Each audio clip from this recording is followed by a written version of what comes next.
Okay. Is blinky thing a technical term? It is a high-end consulting term, and you can actually charge extra for it.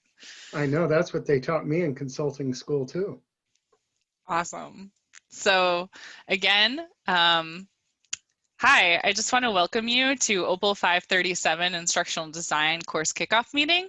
My name is Lisa Giacomo, and I'm here with the fabulous and well-known Steve Salick, and we are your course guides this semester, and we're excited to meet you. Steve Salick? Oh my goodness, did I say that? Steve Villachica. I don't know where that came from. But still well known and ever so humble. That's why we like him. You. Everyone. So if you wouldn't mind now I'm all flustered. If you wouldn't mind to take a moment and just please in the chat window, introduce your name, your location, which instructor you have. We're both teaching two different sections, but Steve Villachica and we collaborate on a lot of projects, and we're collaborating on this course. So we both have a hand in it, and we thought we'd just continue that to our kickoff meeting today. So that's why we're all here together. And what expectations you might have for the course, if any.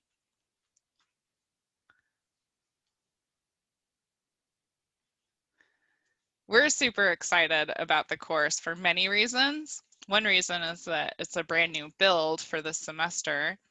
And another reason is that we're testing out our new Boise State LEAPS ID model, OPWL LEAPS ID model. And I think you got an email explainer video earlier this week, a rapid e-learning, micro-learning intervention.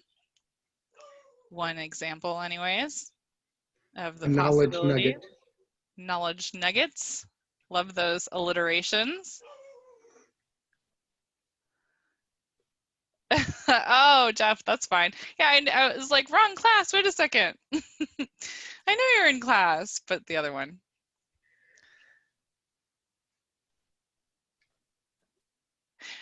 Just so you know, Jeff, I did record the other one too, so you'll be able to have that link soon. I'm sorry, Steve. Hi, Janine. Hi. I don't know. Can you hear me? I don't know why my picture's not showing up. I'll have to figure that out in a minute. There's probably a little button on the bottom left part of your Zoom screen. There you go. Hey. I knew I'd find it. Hi. Nice to meet kind of Zoomy face-to-face. Exactly. Yes, it's the way the world is these days, I guess. Yeah. Yes, my life has turned into Hollywood squares.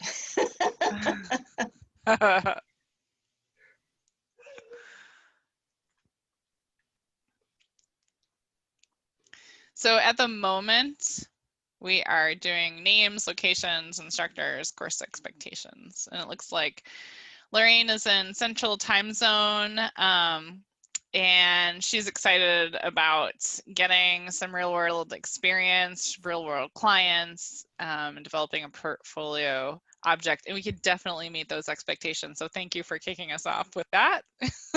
Yeah. Every one of the deliverables you'll be completing as part of an ID, as part of the ID project, is a potential portfolio piece. Yeah.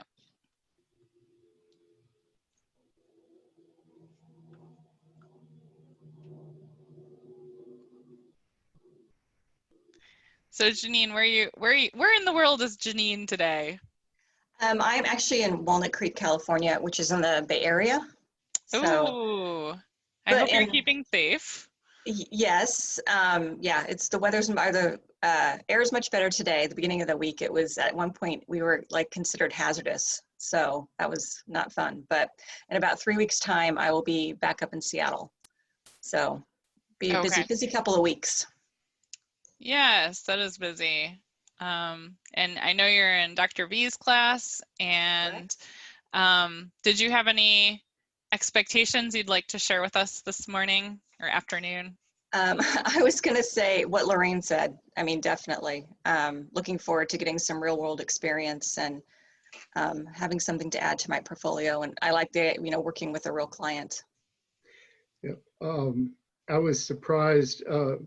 a little while ago, somebody had sent out a list of the best online portfolios, and inside was one of our OPWL graduates. And inside her portfolio was the task analysis that she and her team had put together on walking shelter dogs at the Humane Society. And so, you know, these are legitimate project deliverables. You know, we're basing these on standard practice and the things that Dr. G and I have done, you know, working in the field. Yeah, that's great. Dr. V, if that email is something that you might be able to share, I'd love to see it. Let me see if I can find it as we're going through today. I might, if I'm really clever, I might even be able to put it in the chat window. Woo, thank you. Working on honing those Zoom skills. So I don't think Jeff and Jody are in the class, this class per se. They are in other OPWL classes. Jody, would you like to introduce yourself? Sure. Sorry, it took me a minute to get off mute. Hi, I'm Jody Maminga, and I'm working with Dr. Villachika as his graduate assistant this term for this class and for 529 as well. And I was enrolled in this class in the spring, and there have been so many changes, I feel like I get to take it all over again. So, lucky me. But it's great to be here. Thanks. Thank you, Jody. And I really appreciate you looking over our links and things. Thank you. Jeff, would you like to introduce yourself? I'm sure. Hi, I'm Jeff. I guess I'm just watching your conversation from another class. I'm in Boise. I was in this program a few years back, took a break of about 3.5, 4 years. Now I'm back. Awesome, thank you. Alrighty. So the agenda for today, we just did the introductions. We will talk a little bit about the core. Oh, I guess Steve and I have to finish up our introductions. Then we'll talk a little bit about the 537 instructional design learning experience, and then we turn it over to you, and we get to talk about your questions and concerns, if there are any. So my name again is Lisa Giacomo, and I've had a lot of different experience. This only covers the slide, some of it. I've worked, as you can see, in higher education, in for-profits, nonprofits. What's not pictured here are startup for-profits. International NGOs are pictured here. National NGOs are pictured here. And then some other larger for-profit multinational as a consultant. So I've been an internal consultant as well as an external consultant in both roles, and they do require slightly different approaches, although we all at the end work on the same things. And I started out years ago working as a tutor in an English lab at a community college, and then taught freshman composition. Then decided to get a master's degree. All of my degrees are from the University of Northern Colorado. I started working at McDonnell Douglas, which is a now defunct Department of Defense contractor, and then went and joined a firm called DLS Group. And I was there just shy of 20 years before I joined faculty at Boise State. In between the time at Ames and the University of Northern Colorado, I did an internship at IBM. I was the world's worst intern. It was also a marvelous experience because while I learned that IBM and I were a mismatch, and IBM said the same thing, I did learn that I really liked working with adults and I really liked being in the workplace. And that's what set me up for the trajectory I've been on since. And Awesome. I've been at Boise State since 2007, and this is the best gig ever. It is pretty cool. It is my dream job. I feel like I am living the dream. So working assumptions, we're going to assume that you've already reviewed the Blackboard course site, you've reviewed the syllabus, and you've checked out at least chapter 1 and 2 by now of the ID course handbook. Our expectations for this course is a performance-based course, which is different than many university courses, both undergrad and grad. And so we expect you to produce actual artifacts. And it's hard for us to help you unless we see some of these evolving work outputs that you're doing. So we would ask you to, definitely get in touch with us the minute you run into a wall or a hurdle with questions, but also, be prepared to share what you've done so far, so that we know where you're at and how to help you move to the next step. And you are invited to do that in the side of the Blackboard course that you're registered in, the section inside of the discussion boards, because we find that generally speaking, if one person has a question, there are other people that also have the question. And we feel that this group is a learning community. So we would like everybody to be able to learn from each other. And that means that if you have an answer to a question, or if you have another perspective than what's already been shared in response to somebody's question, we do invite you also to jump in and answer those questions and provide your perspective at any point in time. We don't want to be the sage on the stage, telling everybody how everything's got to be. We also learn from you and your posts too. So we very much see this as a community of practice in our courses.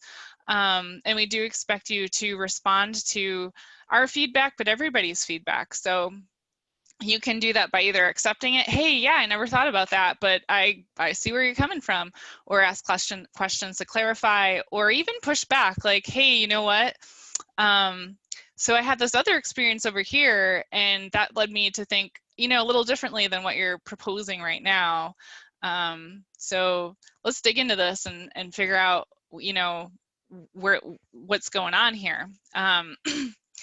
Which means that we don't expect you to publish a lot inside of the Blackboard shell, but what we do expect you to read everything that is published there.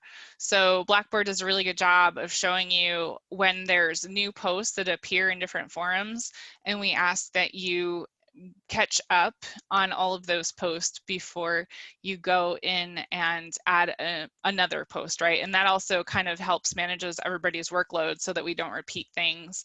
We can just say, hey, yeah, I've been reading, everybody thinks this thing, and I just have this new perspective to add to it, or something like that. It helps everyone in class to keep up and keep on the same page and keep the conversation moving forward in one area versus having lots of the same thing said in different areas.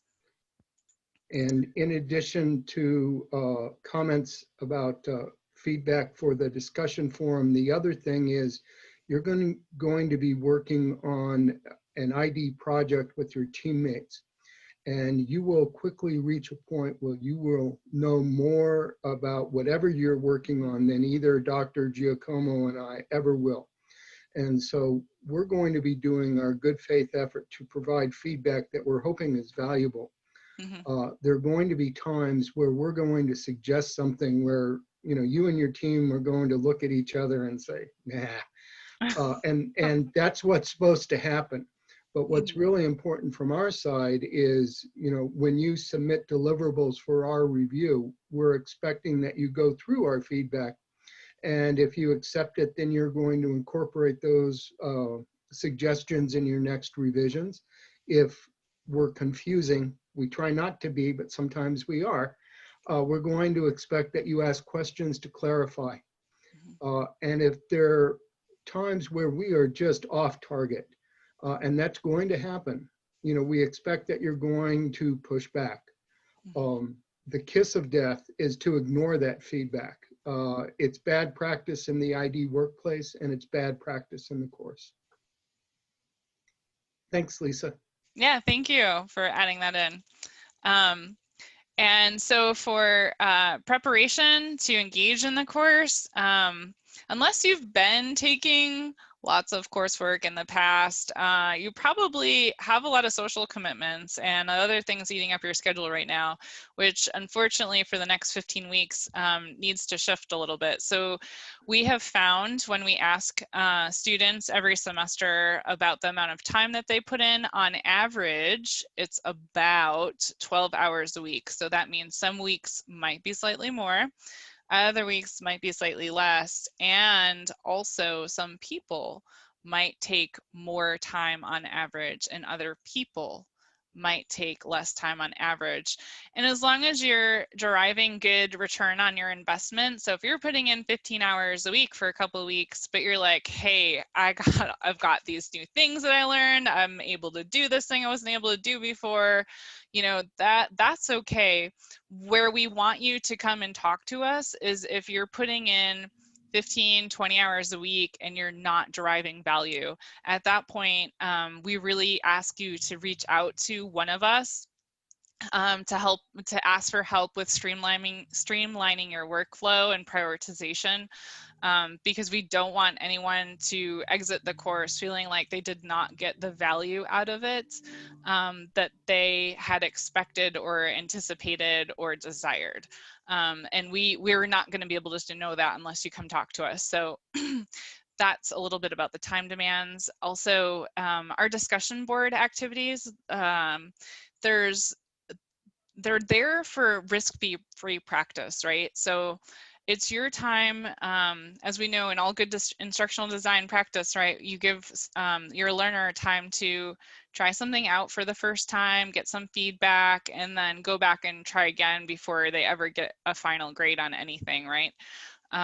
Or final evaluation feedback. So use those discussion activities, look at what other people have done, look at the kind of feedback or questions they get from others inside the course, and then use all of that information to go back and revise maybe what you think. My mom used to say she prided herself on her flexibility. And I think that that's a really great attitude to have. You're allowed to change your opinion at any point in time, given the evidence that we or others present to you inside of the course. And we look at that as a positive growth mindset and a desired outcome. Ask for help either before or when needed rather than after you're getting frustrated. That's like the last thing any of us want anyone to feel. We've been there, we know what it's like. So reach out as soon as you think that it might be time to reach out, then it's time to reach out. If you're starting to wonder, should I get help? Yes, the answer is yes. So it might come from the help desk at Boise State University. They've helped me resolve all sorts of different technical issues for the 5 years that I've been here, and they're wonderful, kind people. And they're also, as long as you get them on business hours, right? They're available at a moment's notice, whereas Dr. V or I, we might be in a meeting, we might be doing something else. It may take us a minute to get back to you, or even 24 hours to get back to you. So if it's about the course specifically, like how to do an assignment, you might actually have to wait for us. But if it's about a technical thing, think about contacting the help desk because they're going to be faster. Most of the time they have like an army of people behind them that are only there to support you and get your technical issue resolved. Also, if you do need to ask for help, we ask again that you post that in the discussion board, unless it's something about your grade or that you are going to be gone next week and you need to figure out how to take care of that. Then send us personal emails, but other than that, please post it in the discussion boards in Blackboard. And then you'll actually end up meeting quite a bit with your team. So most of the students report to us that we've had over the years, they are meeting either once or twice a week even, sometimes once a week every week, sometimes once a week, every week, and here and there twice a week, sometimes twice a week, every week. I mean, every team is different. It just depends on how you guys build your workflow. But you'll be meeting with people in the course quite often. And then sometimes Dr. V or I might even ask you for a meeting over the phone or video, depending on what's coming up, either in the discussion board or through email or what we see in work. And that's because we are committed to your success. So if we ask to meet with you, it's because we're rooting for you, we're on your side, and we're cheering for you, and we want you to succeed. And we want to help you figure out how to do that too. Dr. V, would you like to add anything? Yes, please. We've set up discussion activities in this course in a couple ways. One is, you know, what people are kind of used to, where you've read something and we're looking at people to reflect on what they've read, apply it, synthesize, and so on. Mm-hmm. The other thing that we're doing is we've set up activities where you have a risk-free practice opportunity to work on parts of an ID project in a discussion forum where if you make mistakes, it's just for discussion points, folks.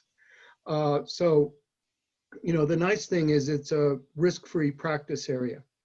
The most exciting thing that we're doing, and what's new to me, is some of the discussions are actually going to be your blog posts. And so I'm looking forward to this new discussion venue, and I too am trying my hand at blogging this semester with you.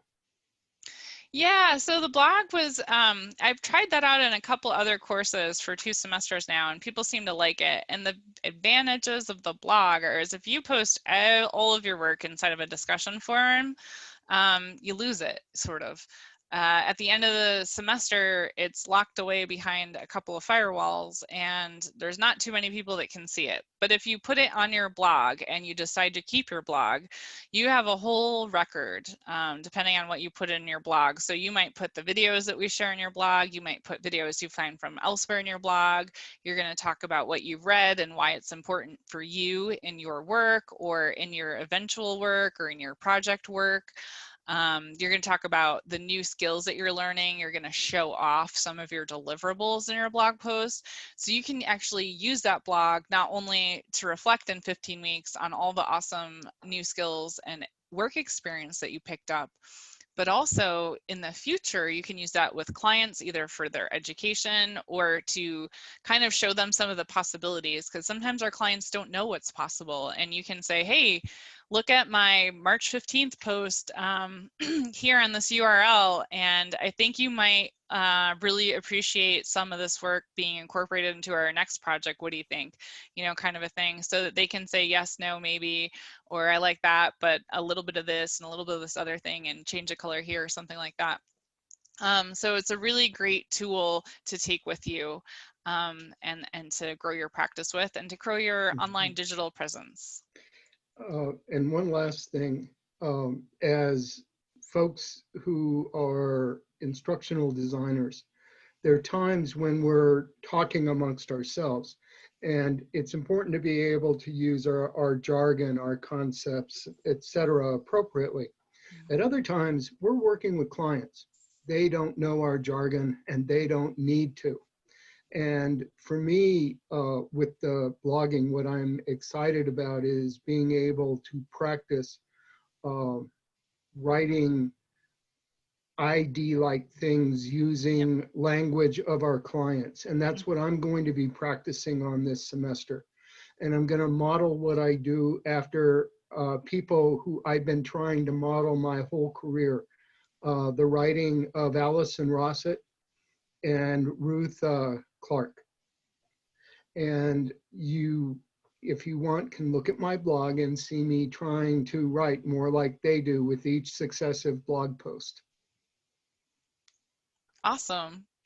Yeah, and that's another tip, right? So if you're brand new to this and you're not really sure what to think about things, you can kind of go take a peek at other people's blogs and see what they're focusing on and what's new to them, what's exciting, and get some ideas about different ways you might approach your work as well, or how you might think about approaching your work as you move through the semester.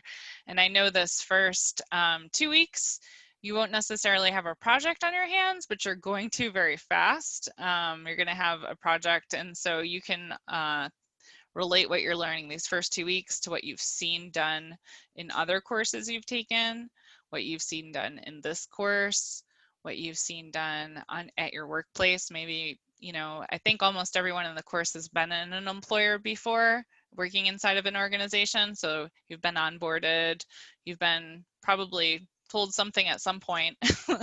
So you can relate it to those kinds of past experiences too. So for this course, we want you to be sure that you know that your ID team you will own your project. You will own the relationship with the client. You're going to own your work schedule. You're going to own your workflow. You're going to own how you're going to collaborate together. And you're going to own what you're learning in how to apply the concepts that we cover in this course inside of your own ID practice. Everything that we're asking you to do inside of this course, we've done before, maybe not for every single employer, but we've done it multiple times for multiple employers. So if you haven't yet encountered something in your career, it doesn't mean that you won't.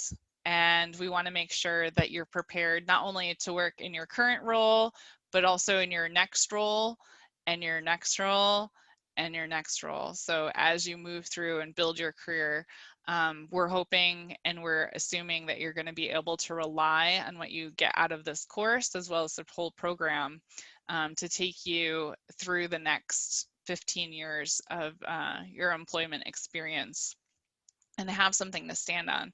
So we see ourselves a little bit as teachers and facilitators, but we see ourselves mostly as a chief learning officer, project manager, senior ID type role, where we're here to support you, encourage you, and to provide feedback on how you're doing and what you're creating inside the course as part of your deliverables and your records of your performance-based outputs. Dr. V? And as instructor, teacher, facilitator, I think both of us feel that that role is really about providing a safe and authentic learning environment for you to master the course learning outcomes. Absolutely. Thank you for adding that. And so, you know, you're owning your project, your relationship with your client, your relationship with your team. All of those are authentic requirements in that you're going to be doing it in the course because that's how we roll in the workplace. Yep, that's true. So now we're going to turn it back over to you and use the remaining time that we have scheduled today to answer any questions you might have or give you some tips or just have a chat and hang out with each other and enjoy each other's company because we don't always often get to do that in an online format. So going back over to the chat, let's see what happened while we were gone. Oh, Steve has provided a URL to several different instructional design portfolio examples that you might want to check out. We are now encouraging people to start building their portfolios from very early in the course and in the program. And everything that you do in this class will be used or could be used if you'd like to inside of your portfolio. I'm sorry, Dr. V. I forgot what I was going to say.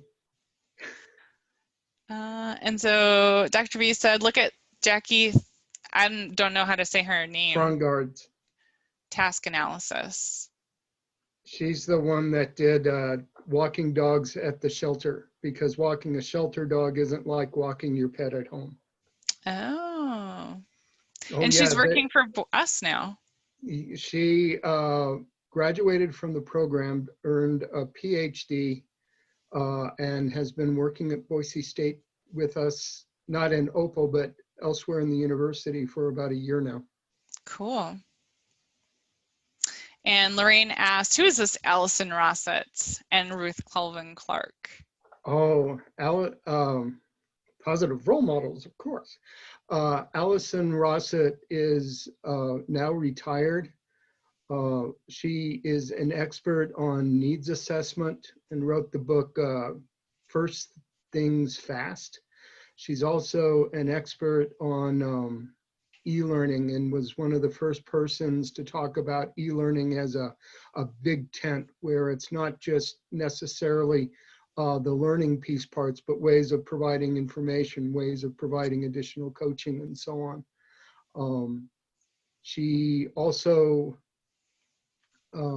did consulting work. I was lucky enough as a consultant to work with the California Police Officer Standards and Training Group.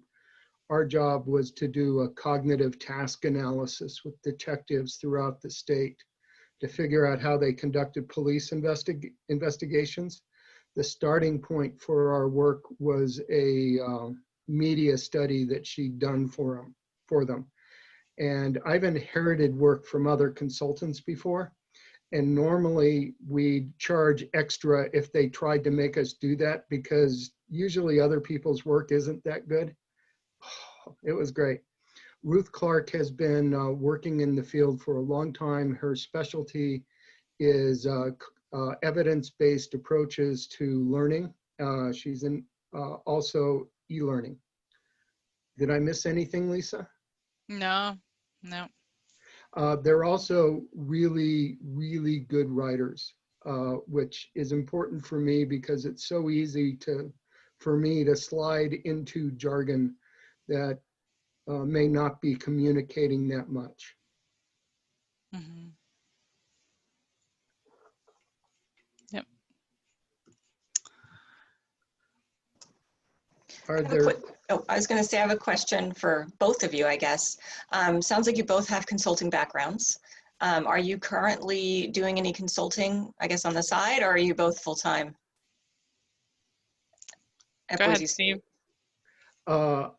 I do consulting on the side. It's all pro bono, simply because I get paid well enough, but it's the luxury of choosing who I work with. Some of them, some of what I do is executive consulting for program graduates and local nonprofits.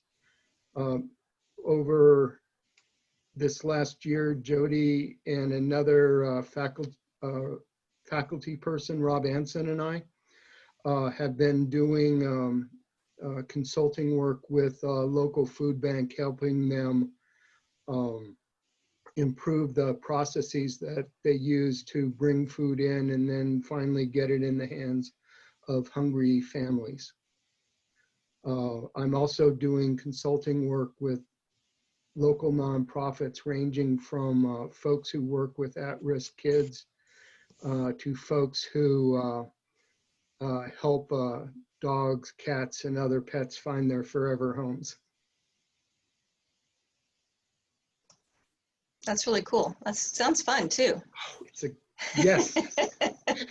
We both really love working for nonprofits and NGOs and international NGOs too. Yeah. They need help. They're 99.9% always, doing it for a good cause, and or at least one we can stand behind. And so we both, and so we both consult with the organizations that we have gathered this semester for the projects that you'll do in this course. We meet with them regularly throughout the year. We meet with a couple other local organizations to try to figure out how we're gonna help them and support them in their needs. And sometimes they are also project sponsors of instructional design or needs assessment. or evaluation. So that's the pro bono, and I did a pro bono consulting with a financial organization in Namibia. And somebody has just recently asked me to consult for an organization called Dignity Health, and I'm trying to decide whether or not I want to do that. Yep. And this semester, all of our projects are through the Idaho Food Bank. One reason is that this is a marvelous opportunity where they're going to be good projects for you, and it's going to help the food bank out, especially given now that demand for their services have increased. We're lucky in that we have a number of different strategic partners. COVID has hit everybody hard, and some of our partners are just so frantically trying to respond to now that, you know, this semester wasn't going to work out for projects. So we're lucky to have found a number of really good projects through the food bank, and they have been the reason they're strategic partners is they value what we do, and they've been really good sponsors for student work in the past. This is a great situation where everybody is winning. Mm-hmm. Yeah, I've done a lot of work with charities. I was in a philanthropy organization, and one thing I noticed was the people who ran the charities had hearts of gold. They had so much passion, but sometimes they just could not. Yeah, they couldn't run it like a business, or, you know, I mean, it was disorganized. Their hearts were in the right place. They had all the passion in the world, but they didn't have the organization around it. Right, and I think that's one reason why these partnerships are working well. They are all very much focused on meeting very, very worthy missions. And in having that mission exclusive focus, they don't have a lot of infrastructure. Right. And we have value in that we can help them with the infrastructure. And they can provide a great place for our students in class projects as well as work experience opportunities. Cool. Yeah. Yeah. Oftentimes too, when people come and ask us for help, we end up directing them to OPWL work experiences. So they'll say, hey, we need some e-learning. Can you help us? And we're like, well, I can't really, don't have the bandwidth for that. However, you should hire some students. Yeah. So we do that kind of recruitment too. Yeah.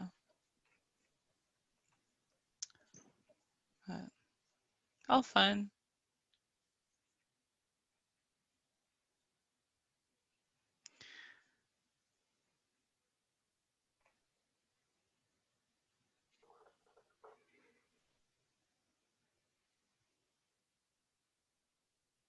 And since everyone couldn't be here today, I did want to share one question from a student in my section in the course who asked, just to confirm, we're only required to respond to one peer with a substantial response. I think if you look at the rubric for the course, you'll see it's a little bit different in that we're asking first and foremost for you to post on time, post something initially, and then come back and post either a reflection or a revision of what you initially put together. And we are encouraging you to review the post of others and respond to them. And we find that people who do that tend to outperform people who don't and just keep to the minimum requirement. But the requirement is the initial post and then the subsequent reflection or revision. Right. Right. So we know that you're going to build community as you work together on your team projects. We're not as worried about that in this course, which is why the respond to a peer is not necessarily the priority. And therefore we've chosen the priority to be hear what your peers are saying, see what your peers are doing, and then use that to your gain. Steal good ideas from your peers and thank them. Right, and thank them. And that's how you build relationships with people. One way anyways.